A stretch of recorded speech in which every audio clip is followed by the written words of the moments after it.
I nderuar kryeministër, të nderuar kolegë, në vitet 80-ta Hafiz Gagica luajti një rol të rëndësishëm në mbrojtjen dhe çlirimin e Republikës Kosovës, në ngritjen dhe forcimin e sistemit paralel gjatë represionit ushtruar nga Serbia, si dhe në përfaqësimin e një zëri të fuqishëm dhe të padiskutueshëm të shqiptarëve për Kosovën në Gjermani dhe më gjerë.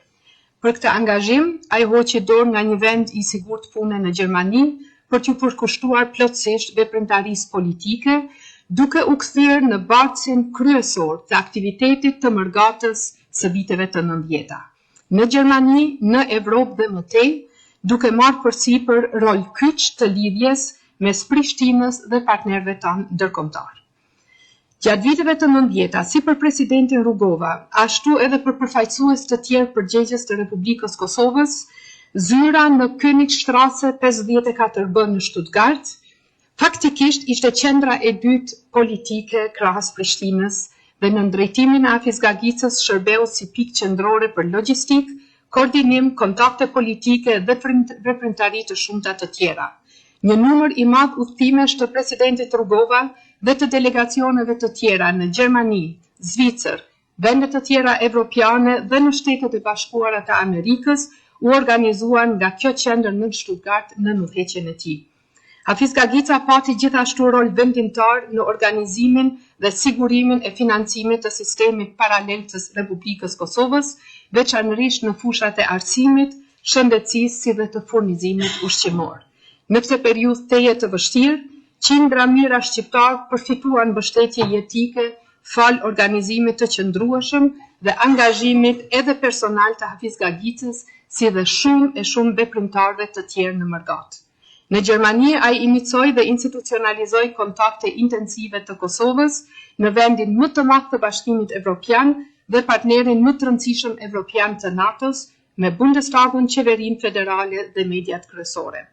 Po ashtu, Hafiz Gagica ishte nismëtar i organizimit të demonstratave të mëdha të shqiptarëve në Gjermani, ku 10 mijëra bashkëdhetar, së bashku me miq gjerman, u mblodhen për ta bërë zërin e Kosovës të dëgjueshëm në proceset politike në Gjermani dhe në arenën ndërkombëtare.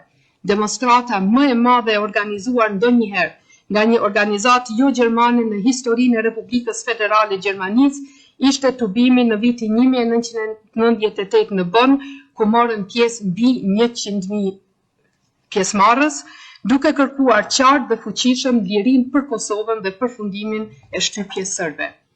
Qysh në vitin 1991, Hafiz Gagica kontriboi në organizimin e ushtrimeve të grupeve të para ushtarake në Shqipëri.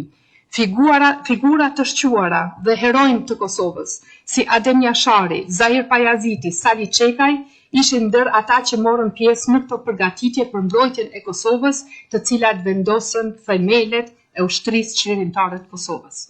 Gjatë viteve 98-99, Hafiz Gagica, duke shfrytzuar të gjitha kontaktet dhe mundësitë e tij, bashkëorganizoi një mbështetje të gjerë politike, logjistike, ushtarake dhe financiare për mbrojtjen e Kosovës. Ai vetë shpenzoi personalisht 10 mijëra marka gjermane nga mjetet e tij private dhe në vitet pasuese i shleu me përgjegjësi detyrimet financiare të krijuara. Personalitetet si Hafiz Gagica janë të pandashme nga lufta për lirinë dhe pavarësinë e Kosovës. Qindra mijëra shqiptarë në Gjermani dhe në Kosovë janë të ndërgjegjshëm për këtë dhe respektojnë atë me të drejtë. Sot, kur gjendja e tij shëndetësore është e rënduar, ai ka të drejtë të presë solidaritetin tonë, të njëjtin solidaritet që ai e tregoi pa hezitim për Kosovën në periudhën e kërcënimit më të madh.